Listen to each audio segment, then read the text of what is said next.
Yes, indeedy. Welcome back to G4 Live at E3 2011. Now, if you like Law & Order, you play L.A. Noire. But if you like violence and mayhem, well, you're going to want to join a gang in Saints Row the Third. Here's Morgan with an E3 world premiere.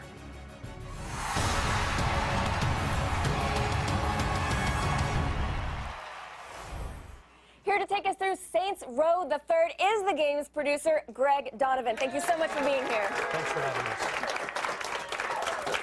So, in the beginning of this game, we're actually a little bit of a different position than we usually are. We're actually sort of at the top of the corporate ladder. How do we get there? Well, we're just starting the game where the Saints are the king of Stillwater. They own everything. They've licensed out their image to energy drinks. They're actually making a movie in the universe, so we didn't want to start, and no more of that starting from the bottom and working your way up. We wanted players to be like in the role of someone that's calling the shots. We think that's a very unique position, and we think that players are going to want to play this character. So the Saints, lots of guns, lots of money, lots of power, and they soon figure out that they have to prove that prove that they need to do that in another city that's new to them. So they're branching out. So exactly. So they're branching out. So we're not going to be in the same location that we have been in previous games. Correct. We're going to be in a completely new city for players to explore. It's called Steelport.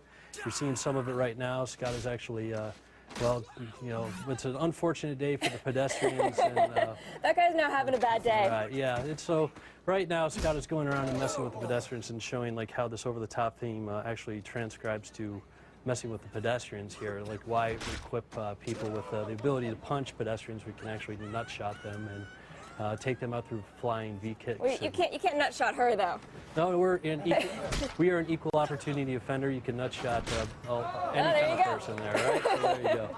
Anyway, the Saints are in Steelport, and they're fighting this main antagonist called the Syndicate, made up of 3 gangs, and they need to prove that they are actually not only the kings of Stillwater, but also the kings of Steelport. So they're coming into Steelport, and but they're well funded. They're on top, but they still are going to face these 3 gangs who are less well funded, or are they just as big? No. The Syndicate is actually a multinational conglomerate of 3 gangs. You're going to see one of them later on in the demonstration here, and the Saints are there to say, you know what, the Syndicate, you're not as bad as the Saints. The Syndicate actually asked the Saints to join them, and the Saints, being the Saints, say, no way, we're going to. Yeah, it's not happening. Yeah, absolutely, in true Saints fashion.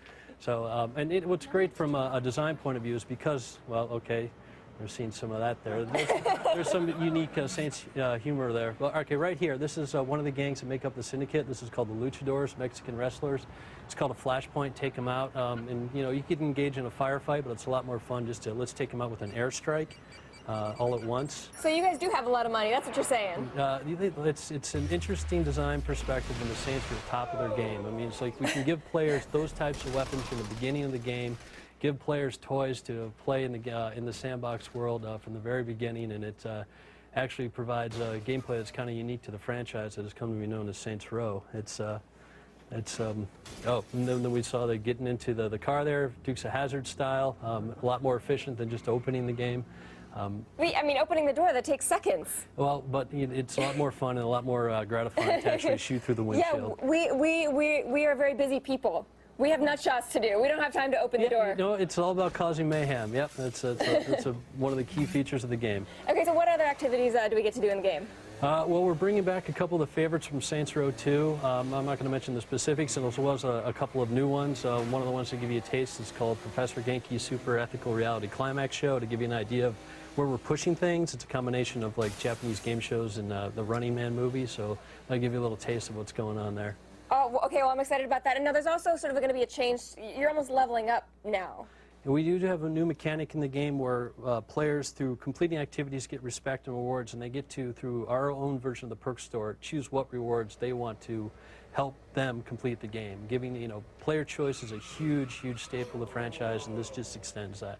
And of course, car choice is also a staple of the franchise. So you got a lot of there's sort of new driving mechanics as well. Yep, we've completely overhauled all the physics of each of the vehicles. Scott's and in case you don't like driving, we actually have the flying vehicles here. This is a VTOL, vertical takeoff and landing there, but oh, take it off.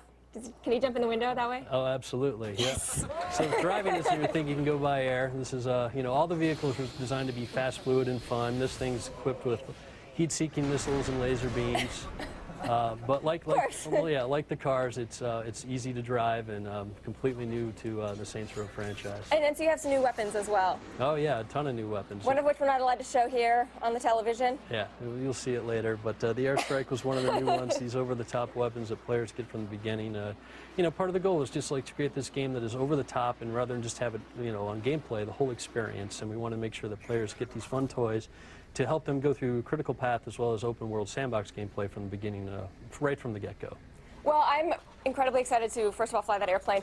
Thank you so much for coming by and bringing us an awesome world premiere. Thank you so much. Thanks a lot, man. Thank you.